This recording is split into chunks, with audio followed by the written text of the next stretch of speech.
Hello students, I'm your teacher Dr. Satwinder Kaur and this is the extension lecture of the theory of cost. ਪਿਛਲੇ lecture ਦੇ ਵਿੱਚ we talk about the types of cost ਅਲੱਗ-ਅਲੱਗ cost ਦੀਆਂ ਕਿਸਮਾਂ ਅਸੀਂ ਕੀਤੀਆਂ ਸੀ। ਇਸ lecture ਦੇ ਵਿੱਚ ਅਸੀਂ ਗੱਲ ਕਰਾਂਗੇ ਸ਼ਾਰਟ ਰਨ ਤੇ ਲੌਂਗ run caste the. So theory of cost ਦੇ ਵਿੱਚ ਬੇਸਿਕਲੀ ਅਸੀਂ ਜਿਵੇਂ ਥਿਊਰੀ ਆਫ ਪ੍ਰੋਡਕਸ਼ਨ ਦੇ ਵਿੱਚ ਦੋ ਪਾਰਟਸ ਦੇ ਵਿੱਚ ਉਹਨੂੰ ਡਿਵਾਈਡ ਕਰਦੇ ਹਾਂ, one is the short run and other is the long run. So ਉਸੇ ਤਰੀਕੇ ਦੇ ਨਾਲ ਕਾਸਟ ਐਨਾਲਿਸਿਸ ਵੀ ਅਸੀਂ ਦੋ ਪਾਰਟਸ ਦੇ ਵਿੱਚ ਕਰਦੇ ਹਾਂ। The first one is short run and second one is the long run. Further ਇਸ ਨੂੰ ਐਕਸਪਲੇਨ ਕਰਨ ਦੇ ਲਈ ਦੋ ਤਰ੍ਹਾਂ ਦੀਆਂ ਥਿਊਰੀਜ਼ ਨੇ। ਜਿਹੜੀ ਟ੍ਰੈਡੀਸ਼ਨਲ ਥਿਊਰੀ ਹੈ ਉਹ ਸਭ ਤੋਂ ਟ੍ਰੈਡੀਸ਼ਨਲ ਹੈ, ਨਾਮ ਤੋਂ ਹੀ ਪਤਾ ਚੱਲਦਾ ਹੈ। ਤੇ ਦੂਸਰੀ ਹੈ ਮਾਡਰਨ ਥਿਊਰੀ ਕਿ ਮਾਡਰਨ ਇਕੋਨੋਮਿਸਟ ਜਿਹੜੇ ਨੇ ਉਹ ਕਾਸਟ ਦੇ ਬਾਰੇ, ਕਾਸਟ ਕਰਵਸ ਦੇ ਬਾਰੇ ਕੀ ਕਹਿੰਦੇ ਨੇ। ਸੋ ਫਸਟ ਆਫ ਆਲ ਆਪਾਂ ਪਿਛਲੇ ਲੈਕਚਰ ਵਿੱਚ ਡਿਸਕਸ ਕੀਤਾ ਸੀ ਕਿ ਦੋ ਤਰ੍ਹਾਂ ਦੇ ਫੈਕਟਰਸ ਹੁੰਦੇ ਨੇ, ਦੋ ਤਰ੍ਹਾਂ ਦੀ ਕਾਸਟ ਹੁੰਦੀ ਹੈ ਟਾਈਮ ਦੇ ਆਧਾਰ ਤੇ। ਪਹਿਲੀ ਹੈ ਫਿਕਸਡ ਕਾਸਟ, ਦੂਸਰੀ ਹੈ ਵੇਰੀਏਬਲ ਕਾਸਟ। ਜਿਹੜੀ ਫਿਕਸਡ ਕਾਸਟ ਹੈ ਉਹ ਸ਼ਾਰਟ ਰਨ ਦੇ ਵਿੱਚ ਫਿਕਸਡ ਰਹਿੰਦੀ ਹੈ ਤੇ ਪ੍ਰੋਡਕਸ਼ਨ ਇਨਕਰੀਜ਼ ਡਿਕਰੀਜ਼ ਕਰਨੀ ਹੈ ਤਾਂ ਸਿਰਫ ਵੇਰੀਏਬਲ ਫੈਕਟਰ ਨੂੰ ਇਨਕਰੀਜ਼ ਜਾਂ ਡਿਕਰੀਜ਼ ਕਰਕੇ ਹੀ ਆਪਾਂ ਪ੍ਰੋਡਕਸ਼ਨ ਦੇ ਵਿੱਚ ਚੇਂਜ ਕਰ ਸਕਦੇ ਹਾਂ। ਤੇ ਦੂਸਰੀ ਜਿਹੜੀ ਆਪਾਂ ਗੱਲ ਕਰਦੇ ਹਾਂ ਕਿ ਲੌਂਗ ਰਨ ਦੇ ਵਿੱਚ ਕੋਈ ਵੀ ਫੈਕਟਰ ਆਫ ਪ੍ਰੋਡਕਸ਼ਨ ਫਿਕਸਡ ਨਹੀਂ ਹੁੰਦਾ। ਇੱਥੇ ਫਿਕਸਡ ਫੈਕਟਰ ਬੇਸਿਕਲੀ ਲੈਂਡ ਤੇ ਮਸ਼ੀਨਰੀ ਹੈ ਤੇ ਵੇਰੀਏਬਲ ਫੈਕਟਰ ਲੇਬਰ ਤੇ ਰਾ ਮਟੀਰੀਅਲ ਹੈ। ਸੋ ਸ਼ਾਰਟ ਰਨ ਨੂੰ ਆਪਾਂ ਪਹਿਲੇ ਸਟਾਰਟ ਕਰਾਂਗੇ। ਸ਼ਾਰਟ ਰਨ ਵਿੱਚ ਅਸੀਂ ਟੋਟਲ 3 ਤਰ੍ਹਾਂ ਦੀ ਕਾਸਟ ਕਰਦੇ ਹਾਂ ਬੇਸਿਕਲੀ। ਪਹਿਲੀ ਹੈ ਟੋਟਲ ਕਾਸਟ, ਦੂਸਰੀ ਹੈ ਐਵਰੇਜ ਕਾਸਟ, ਤੀਸਰੀ ਹੈ ਮਾਰਜਨਲ ਕਾਸਟ। ਟੋਟਲ ਐਵਰੇਜ ਤੇ ਮਾਰਜਨਲ ਦੇ ਕਨਸੈਪਟ ਇਕਨੋਮਿਕਸ 'ਚ ਤੁਸੀਂ ਕੋਈ ਨਵੇਂ ਨਹੀਂ ਪੜ੍ਹਦੇ। ਐਵੇਂ ਤੁਸੀਂ ਮਾਰਜਨਲ ਪ੍ਰੋਡਕਟ ਕੈਲਕੂਲੇਟ ਕਰਦੇ ਹੋ, ਮਾਰਜਨਲ ਯੂਟਿਲਿਟੀ, ਐਵਰੇਜ ਪ੍ਰੋਡਕਟ, ਸੋ ਟੋਟਲ ਯੂਟਿਲਿਟੀ। ਇਸੇ ਤਰੀਕੇ ਦੇ ਨਾਲ ਆਪਾਂ ਟੋਟਲ ਐਵਰੇਜ ਤੇ ਮਾਰਜਨਲ ਨੂੰ ਤਿੰਨਾਂ ਨੂੰ ਸਾਈਮਲਟੇਨੀਅਸਲੀ ਕਰਦੇ ਰਹਿੰਦੇ ਹਾਂ। ਸੋ ਕਾਸਟ ਵੀ ਜਿਹੜੀ ਹੈ ਬੇਸਿਕਲੀ 3 ਪਾਰਟਸ ਦੇ ਵਿੱਚ ਡਿਵਾਈਡ ਹੈ। ਸੋ ਆਪਾਂ ਸਭ ਤੋਂ ਪਹਿਲੇ 1 ਬਾਏ 1 ਕਾਸਟ ਕਰਾਂਗੇ। ਪਹਿਲੀ ਕਾਸਟ ਆਪਾਂ ਸਟਾਰਟ ਕਰ ਰਹੇ ਹਾਂ ਟੋਟਲ ਕਾਸਟ। ਟੋਟਲ ਕਾਸਟ ਜੇ ਤੁਸੀਂ ਆਪਣੀ ਨਾਰਮਲ ਲੈਂਗੁਏਜ ਵਿੱਚ ਗੱਲ ਕਰੋ ਤਾਂ ਟੋਟਲ ਕਾਸਟ ਦਾ ਮਤਲਬ ਹੈ ਟੋਟਲ ਐਕਸਪੈਂਡੀਚਰ ਜਿਹੜਾ ਵੀ ਲੈਵਲ ਆਫ ਆਊਟਪੁੱਟ ਨੂੰ ਪ੍ਰੋਡਿਊਸ ਕਰਨ ਦੇ ਲਈ ਆਇਆ। ਸਿੰਪਲ ਭਾਸ਼ਾ ਦੇ ਵਿੱਚ total cost is the cost of all the resources necessary to produce any particular level of output. ਕਿਸੇ ਵੀ ਆਊਟਪੁੱਟ ਨੂੰ ਪ੍ਰੋਡਿਊਸ ਕਰਨ ਦੇ ਲਈ ਇੱਥੇ ਸ਼ਾਰਟ ਰਨ ਦੀ ਗੱਲ ਚੱਲ ਰਹੀ ਹੈ ਬੇਸਿਕਲੀ। ਕਿਸੇ ਵੀ ਆਊਟਪੁੱਟ ਨੂੰ ਪ੍ਰੋਡਿਊਸ ਕਰਨ ਲਈ ਸ਼ਾਰਟ ਰਨ ਦੇ ਵਿੱਚ ਜਿਹੜੇ ਵੀ ਖਰਚੇ ਹੋਏ ਉਸ ਨੂੰ ਆਪਾਂ ਟੋਟਲ ਕਾਸਟ ਦਾ ਨਾਮ ਦੇ ਦਿੱਤਾ। ਹੁਣ ਜੇ ਅਸੀਂ ਇਸ ਨੂੰ ਹੋਰ ਐਲੈਬੋਰੇਟ ਕਰੀਏ ਤਾਂ ਇਹ ਅੱਗੇ ਦੋ ਟਾਈਪਸ ਦੇ ਦੋ ਜੋੜ ਤੋਂ ਬਣੀ ਹੈ। ਪਹਿਲੀ ਹੈ ਆਪਾਂ ਆਲਰੇਡੀ ਗੱਲ ਕੀਤੀ ਫਿਕਸਡ ਫੈਕਟਰ ਤੇ ਵੇਰੀਏਬਲ ਫੈਕਟਰ ਦੀ, ਫਿਕਸਡ ਕਾਸਟ ਤੇ ਵੇਰੀਏਬਲ ਕਾਸਟ ਦੀ। ਸੋ ਟੈਕਨੀਕਲੀ ਟੋਟਲ ਕਾਸਟ ਜਿਹੜੀ ਹੈ ਉਹ ਕੰਬੀਨੇਸ਼ਨ ਹੈ ਟੋਟਲ ਫਿਕਸਡ ਕਾਸਟ ਦਾ ਤੇ ਟੋਟਲ ਵੇਰੀਏਬਲ ਕਾਸਟ ਦਾ। ਸੋ ਆਪਾਂ ਪਿਛਲੇ ਲੈਕਚਰ 'ਚ ਵੀ ਇਹ ਚੀਜ਼ ਐਕਸਪਲੇਨ ਕਰਨ ਦੀ ਕੋਸ਼ਿਸ਼ ਕੀਤੀ ਸੀ ਕਿ ਜਿਹੜੇ ਟੋਟਲ ਫਿਕਸਡ ਕਾਸਟ ਹੈ ਉਹ ਕਾਸਟ ਹੈ ਜਿਹੜੀ ਕਿ through out the short period of time output ਦੇ ਵਿੱਚ ਇੱਕੋ ਵਾਰੀ ਇੰਸਟਾਲ ਕੀਤਾ ਜਾਂਦਾ ਹੈ। ਫਿਕਸਡ ਫੈਕਟਰ ਤਾਂ ਇਹ ਫਿਕਸਡ ਰਹਿੰਦੀ ਹੈ। ਜਿਵੇਂ ਕਿ ਜੇ ਤੁਸੀਂ ਟੋਟਲ ਫਿਕਸਡ ਕਾਸਟ ਨੂੰ ਐਕਸਪਲੇਨ ਕਰੋ ਤਾਂ ਫਿਕਸਡ ਫੈਕਟਰ ਦਾ ਜਿੰਨਾ total fixed factor short run 'ਚ ਲਗਾਇਆ ਗਿਆ ਉਸ ਨੂੰ ਆਪਾਂ ਟੋਟਲ ਫਿਕਸਡ ਕਾਸਟ ਬੋਲ ਦਿੰਦੇ ਹਾਂ। ਟੇਬਲ ਦੇ ਵਿੱਚ ਕਲੀਅਰਲੀ ਐਕਸਪਲੇਨ ਹੈ ਕਿ ਆਊਟਪੁੱਟ ਜਿਹੜੀ ਹੈ 0 1 2 3 4 5 6 7 8 ਇਨਕਰੀਜ਼ ਹੋ ਰਹੀ ਹੈ ਪਰ ਟੋਟਲ ਫਿਕਸਡ ਕਾਸਟ ਜਿਹੜੀ ਹੈ ਉਹ 10 ਰੁਪੀਜ਼ ਹੀ ਹੈ। ਦੈਟ ਮੀਨਸ ਕਿ ਫਿਕਸਡ ਕਾਸਟ ਜਿਹੜੀ ਹੈ ਉਹ ਸ਼ਾਰਟ ਰਨ ਵਿੱਚ ਨਾ ਹੀ ਘੱਟ ਹੁੰਦੀ ਹੈ ਨਾ ਹੀ ਵੱਧਦੀ ਹੈ। ਜੇ ਇਸ ਨੂੰ ਆਪਾਂ ਡਾਇਗਰਾਮੈਟਿਕਲੀ ਦੇਖੀਏ ਤਾਂ OX ਐਕਸਿਸ ਤੇ units of output, OY Axis ਦੇ ਉੱਤੇ ਟੋਟਲ ਫਿਕਸਡ ਕਾਸਟ ਲਈ ਜਾਂਦੀ ਹੈ। ਤੇ ਇਹੀ ਵਾਲੇ ਜਿਹੜੇ ਟੇਬਲ ਨੂੰ ਅਗਰ ਅਸੀਂ ਫਿੱਟ ਕਰ ਲਈਏ ਆਪਣੇ ਡਾਇਗ੍ਰਾਮ ਦੇ ਵਿੱਚ ਤਾਂ ਇਹ OX ਐਕਸਿਸ ਦੇ ਪੈਰਲਰ ਇੱਕ ਕਰਵ ਬਣ ਜਾਏਗੀ ਜਿਹੜੀ ਕਦੀ ਵੀ 0 ਤੋਂ ਸਟਾਰਟ ਨਹੀਂ ਹੁੰਦੀ। ਇਸ ਦਾ ਮਤਲਬ ਇਹ ਹੈ ਪ੍ਰੋਡਕਸ਼ਨ ਚਾਹੇ 1 ਹੋਵੇ ਯੂਨਿਟਸ, ਚਾਹੇ ਪ੍ਰੋਡਕਸ਼ਨ 8 ਯੂਨਿਟਸ ਹੋ ਜਾਏ, ਚਾਹੇ ਪ੍ਰੋਡਕਸ਼ਨ 4 ਯੂਨਿਟਸ ਹੋ ਜਾਏ, ਟੋਟਲ ਫਿਕਸਡ ਕਾਸਟ ਫਿਕਸ ਹੀ ਰਹੇਗੀ। ਸੋ ਹੁਣ ਅਸੀਂ ਗੱਲ ਕਰ ਰਹੇ ਹਾਂ ਕਿਉਂਕਿ TC = TFC + TVC ਹੈ ਤਾਂ ਹੁਣ ਦੂਸਰਾ ਪਾਰਟ ਕਰ ਰਹੇ ਹਾਂ total variable cost. Total variable cost variable factor ਤੇ ਆਇਆ ਹੋਇਆ ਟੋਟਲ ਖਰਚਾ ਹੈ ਸ਼ਾਰਟ ਰਨ ਦੇ ਵਿੱਚ। ਆਊਟਪੁੱਟ ਨੂੰ ਮੈਂ ਪਹਿਲੇ ਵੀ ਦੱਸਿਆ ਸੀ, ਇਹ ਆਪਾਂ ਲਾ ਆਫ ਵੇਰੀਏਬਲ ਪ੍ਰੋਪੋਰਸ਼ਨ 'ਚ ਵੀ ਕਰਦੇ ਹਾਂ ਕਿ ਆਊਟਪੁੱਟ ਨੂੰ ਇਨਕਰੀਜ਼ ਕਰਨਾ ਹੈ ਤਾਂ ਆਪਾਂ ਵੇਰੀਏਬਲ ਫੈਕਟਰ ਦੀ ਅਮਾਊਂਟ ਨੂੰ ਇਨਕਰੀਜ਼ ਕਰਦੇ ਹਾਂ। ਇੱਥੇ ਟੇਬਲ 2 ਦੇ ਵਿੱਚ ਕਲੀਅਰਲੀ ਮੈਂਸ਼ਨ ਹੈ ਜੇ ਆਊਟਪੁੱਟ 0 ਹੈ ਵੇਰੀਏਬਲ ਫੈਕਟਰ ਮਤਲਬ ਵੇਰੀਏਬਲ ਕਾਸਟ ਵੀ 0 ਹੈ। ਜਿਵੇਂ ਜਿਵੇਂ ਆਊਟਪੁੱਟ ਇਨਕਰੀਜ਼ ਹੋ ਰਹੀ ਹੈ 1 2 3 4 5 6 7 8 ਉਵੇਂ ਹੀ ਟੋਟਲ ਵੇਰੀਏਬਲ ਕਾਸਟ ਇਨਕਰੀਜ਼ ਹੋ ਰਹੀ ਹੈ 10 to 18 18 to 24 24 to 28 and so ਜਿਵੇਂ ਜਿਵੇਂ ਆਊਟਪੁੱਟ ਨੂੰ ਇਨਕਰੀਜ਼ ਕਰਨਾ ਹੈ ਆਊਟਪੁੱਟ ਨੂੰ ਇਨਕਰੀਜ਼ ਕਰਨ ਦੇ ਲਈ amount of variable factor that means ਕਿ ਲੇਬਰ ਜਾਂ ਰਾ ਮਟੀਰੀਅਲ ਉਹਨਾਂ ਨੂੰ ਆਪਾਂ ਇਨਕਰੀਜ਼ ਕਰਦੇ ਜਾਵਾਂਗੇ। ਜੇ ਆਪਾਂ ਇਸ ਨੂੰ ਡਾਇਗਰਾਮੈਟਿਕਲੀ ਐਕਸਪਲੇਨ ਕਰੀਏ ਤਾਂ ਇਹ ਫਿਗਰ 3 ਦੇ ਵਿੱਚ ਗਿਵਨ ਹੈ ਉਹੀ ਸੇਮ ਚੀਜ਼ਾਂ ਲਈਆਂ ਨੇ ਟੇਬਲ ਦੀਆਂ ਉਹੀ ਵੈਲਿਊਜ਼ ਲਈਆਂ ਹੋਈਆਂ ਨੇ ਯੂਨਿਟ ਆਫ ਆਊਟਪੁੱਟ ਮਤਲਬ ਇੱਥੇ ਸਿਰਫ ਆਊਟਪੁੱਟ ਵੀ ਲਿਖ ਸਕਦੇ ਹੋ ਉੱਪਰ ਟੋਟਲ ਵੇਰੀਏਬਲ ਕਾਸਟ ਲਿਖ ਸਕਦੇ ਹੋ ਕਾਸਟ ਦੀ ਜਗ੍ਹਾ ਦੇ ਉੱਤੇ। ਸੋ ਦੋਨੋਂ ਸੇਮ ਚੀਜ਼ਾਂ ਨੇ। ਜਿਹੜੀ ਟੋਟਲ ਵੇਰੀਏਬਲ ਕਾਸਟ ਕਰਵ ਹੈ ਉਹ 0 ਤੋਂ ਸਟਾਰਟ ਹੋ ਰਹੀ ਹੈ ਤੇ ਉਹ ਕੰਟੀਨਿਊਸਲੀ ਉੱਪਰ ਵੱਲ ਨੂੰ ਇਨਕਰੀਜ਼ ਹੋ ਰਹੀ ਹੈ ਦੈਟ ਮੀਨਸ ਇਹ ਕੰਟੀਨਿਊਸਲੀ ਉੱਪਰ ਵੱਲ ਨੂੰ ਜਾਈ ਜਾਏਗੀ ਜਿਵੇਂ ਜਿਵੇਂ ਆਊਟਪੁੱਟ ਲੈਵਲ ਇਨਕਰੀਜ਼ ਹੋਏਗਾ। ਸੋ ਹੁਣ ਆਪਾਂ ਫਾਈਨਲ ਡਾਇਗਰਾਮ ਤੇ ਆਉਣੇ ਆ ਦੁਬਾਰਾ ਤੋਂ ਟੌਪਿਕ ਦੇ ਨਾਲ ਜੁੜ ਰਹੇ ਹਾਂ ਟੋਟਲ ਕਾਸਟ।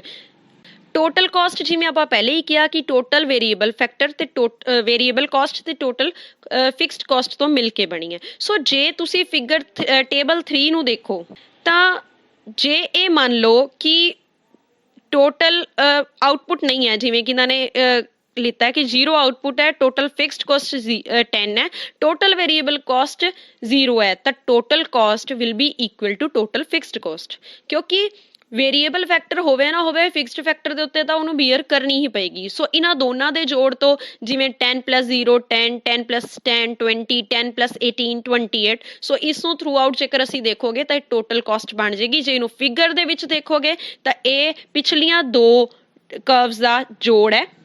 ਫਿਗਰ 4 ਐਕਸਪਲੇਨ ਕਰ ਰਹੀ ਹੈ ਕਿ ਟੋਟਲ ਫਿਕਸਡ ਕਾਸਟ ਵਾਲਾ ਡਾਇਗਰਾਮ ਉਹੀ 10 ਸੀਗੀ ਫਿਰ ਉਸ ਤੋਂ ਬਾਅਦ ਟੋਟਲ ਵੇਰੀਏਬਲ ਕਾਸਟ ਵਾਲਾ diagram.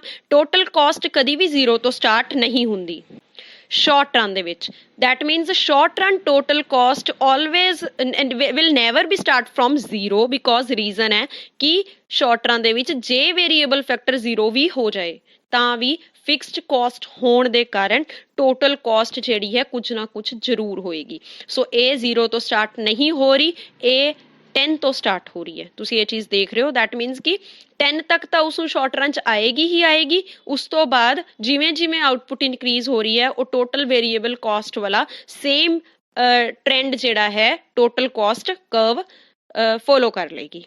So this was about the total caste. ਹੁਣ ਆਪਾਂ ਗੱਲ ਕਰ ਰਹੇ ਹਾਂ ਐਵਰੇਜ ਕਾਸਟ ਦੇ ਉੱਤੇ। ਐਵਰੇਜ ਕਾਸਟ ਜਿਹੜੀ ਹੈ ਇਹ ਕੱਢਣ ਦੇ ਦੋ ਤਰੀਕੇ ਨੇ। ਪਹਿਲਾ ਸੇਮ ਉਹੀ ਵਾਲਾ ਤਰੀਕਾ average cost is equal to average fixed cost plus average variable cost. ਪਹਿਲਾ ਤਾਂ ਸੇਮ ਉਹੀ ਤਰੀਕਾ ਆਪਾਂ ਅਪਲਾਈ ਕਰ ਸਕਦੇ ਹਾਂ ਜਿਸ ਤਰੀਕੇ ਦੇ ਨਾਲ ਆਪਾਂ ਟੋਟਲ ਕਾਸਟ ਫਾਈਂਡ ਆਊਟ ਕੀਤੀ ਹੈ। ਦੂਸਰਾ ਤਰੀਕਾ ਜਿਹੜਾ ਹੈ ਉਹ ਹੁੰਦਾ AC is equal to TC divided by Q। ਜੇਕਰ ਤੁਸੀਂ ਟੋਟਲ ਆਊਟਪੁੱਟ ਦੇ ਨਾਲ ਟੋਟਲ ਕਾਸਟ ਨੂੰ ਡਿਵਾਈਡ ਕਰ ਦੋ ਤਾਂ ਐਵਰੇਜ ਕਾਸਟ ਨਿਕਲ ਜਾਂਦੀ ਹੈ। ਹੁਣ ਸਭ ਤੋਂ ਪਹਿਲੇ ਇੱਥੇ ਗੱਲ ਹੁੰਦੀ ਕਿ ਐਵਰੇਜ ਕਾਸਟ ਕੀ ਹੈ। ਐਵਰੇਜ ਕਾਸਟ ਬੇਸਿਕਲੀ ਜਿਹੜੀ ਆ ਉਹ ਪਰ ਯੂਨਿਟ ਕਾਸਟ ਹੈ। ਇੱਕ ਟੋਟਲ ਕਾਸਟ ਤੁਹਾਨੂੰ ਦੱਸਦੀ ਹੈ ਕਿ ਜੇ ਟੋਟਲ ਜੋ ਵੀ ਪ੍ਰੋਡਿਊਸ ਹੋਇਆ ਉਸਨੂੰ ਪ੍ਰੋਡਿਊਸ ਆਉਣ ਤੇ ਕਿੰਨਾ ਖਰਚਾ ਆਇਆ। ਜੇ ਐਵਰੇਜ ਕਾਸਟ ਕੱਢੀਏ ਤਾਂ ਐਵਰੇਜ ਕਾਸਟ ਪਰ ਯੂਨਿਟ ਕਾਸਟ ਹੈ। ਮਤਲਬ ਕਿ ਇਹਨੂੰ ਐਗਜ਼ਾਮਪਲ ਨਾਲ ਕਰਦੇ ਹਾਂ। ਮੰਨ ਲਓ ਕਿ 100 ਬੈਗ ਤਿਆਰ ਕੀਤੇ ਗਏ ਤੇ ਨਹੀਂ ਸੌਰੀ ਮੰਨ ਲਓ ਕਿ 10 ਬੈਗ ਤਿਆਰ ਕੀਤੇ ਗਏ ਜਿਹਦੇ ਤੇ ਟੋਟਲ ਕਾਸਟ 100 ਆਈ। ਜੇ ਆਪਾਂ ਇਹ ਕੈਲਕੂਲੇਟ ਕਰੀਏ ਕਿ ਇੱਕ ਬੈਗ ਤਿਆਰ ਕਰਨ ਤੇ ਕਿੰਨੀ ਕਾਸਟ ਆਈ ਤਾਂ ਆਪਾਂ ਕਰਾਂਗੇ 100 ਡਿਵਾਈਡਡ ਬਾਈ 10। ਧਿਆਨ ਨਾਲ ਸੁਣਿਓ 10 ਬੈਗ ਤਿਆਰ ਕਰਨ ਤੇ 100 ਕਾਸਟ ਆਈ। ਇੱਕ ਬੈਗ ਤਿਆਰ ਕਰਨ ਤੇ ਕਿੰਨੀ ਕਾਸਟ ਆਏਗੀ 100 ਬਟਾ 10 ਇਜ਼ ਇਕੁਅਲ ਟੂ 10। ਸੋ ਮਤਲਬ ਕਿ ਇੱਕ ਬੈਗ ਔਨ ਐਨ ਐਵਰੇਜ 10 ਰੁਪਏ ਵਿੱਚ ਤਿਆਰ ਹੋਇਆ। ਜੇ ਇਸੇ ਨੂੰ ਆਪਾਂ ਐਵਰੇਜ ਕਾਸਟ ਬੋਲਦੇ ਹਾਂ। ਓਕੇ ਸੋ ਐਵਰੇਜ ਕਾਸਟ ਨੂੰ ਕੱਢਣ ਦਾ ਦੂਸਰਾ ਤਰੀਕਾ ਹੈ ਐਵਰੇਜ ਫਿਕਸਡ ਕਾਸਟ ਤੇ average variable cost. So average fixed cost same ਉਸੀ ਮੈਥਡ ਨਾਲ ਕੱਢਦੇ ਹਾਂ।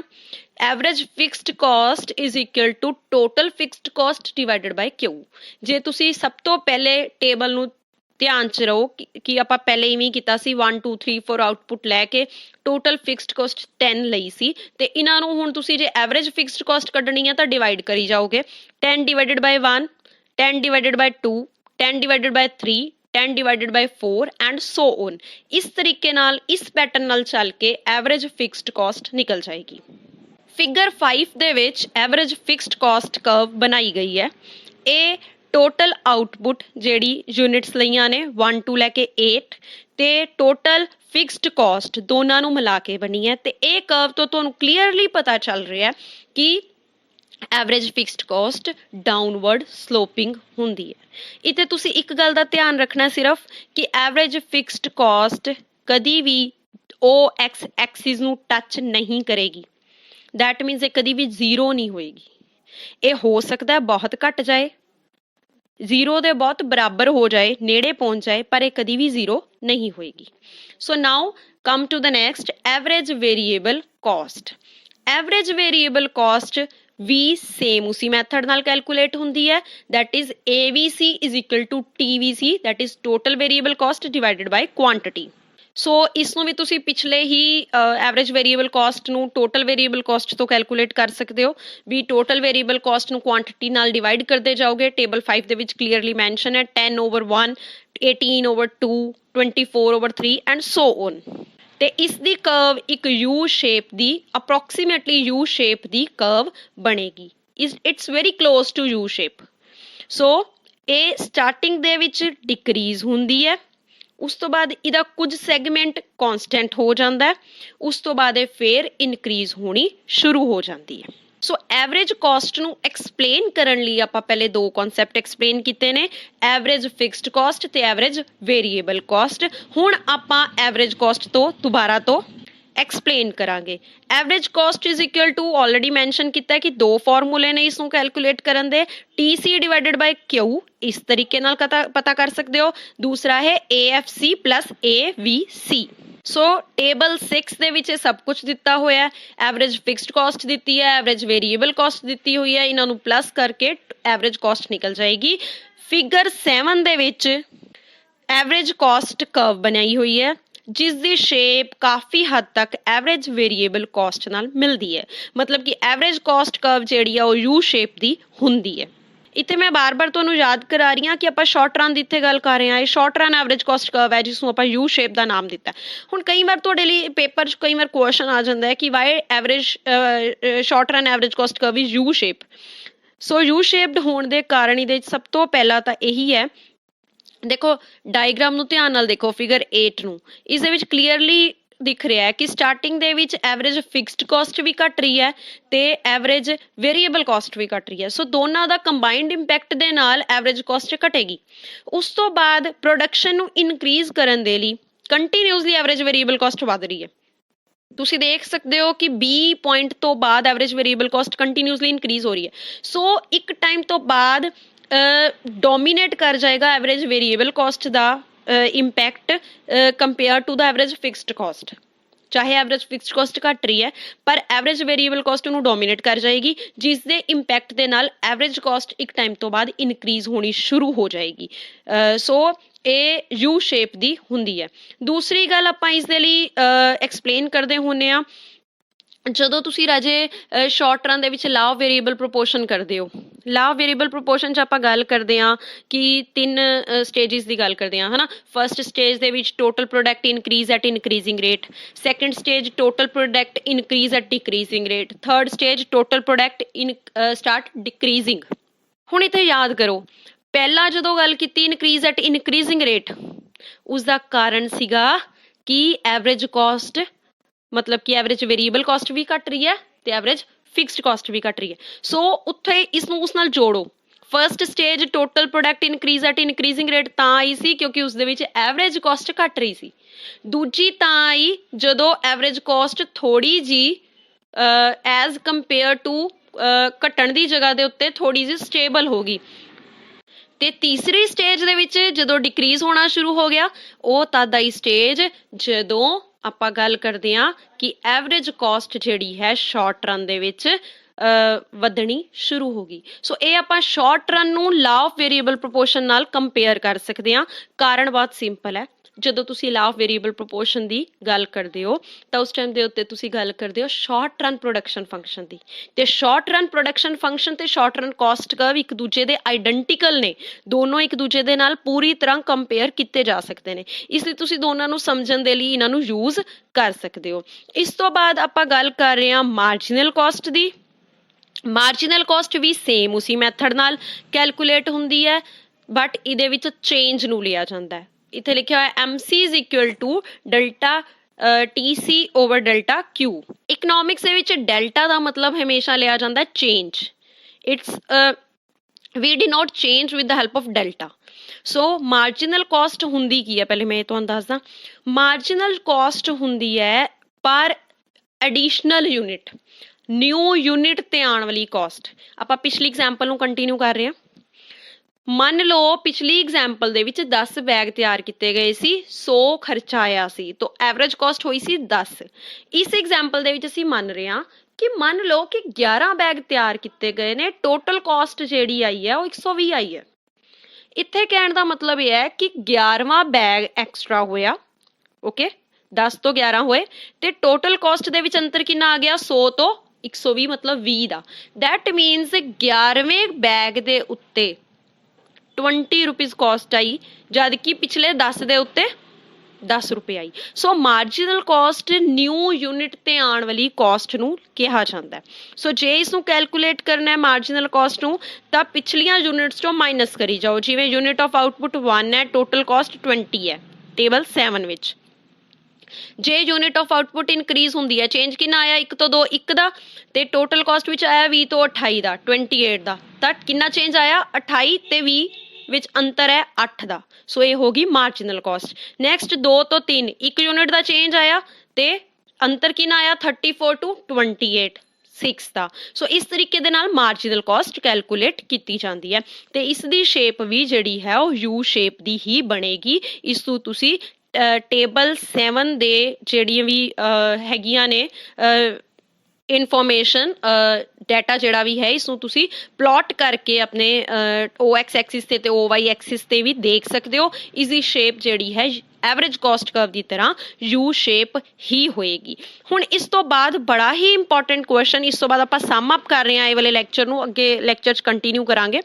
ਮਾਰਜੀਨਲ ਕਾਸਟ ਤੇ ਐਵਰੇਜ ਕਾਸਟ ਦਾ ਰਿਲੇਸ਼ਨਸ਼ਿਪ ਸ਼ਾਰਟ ਰਨ 'ਚ ਬਹੁਤ ਇੰਪੋਰਟੈਂਟ ਹੈ।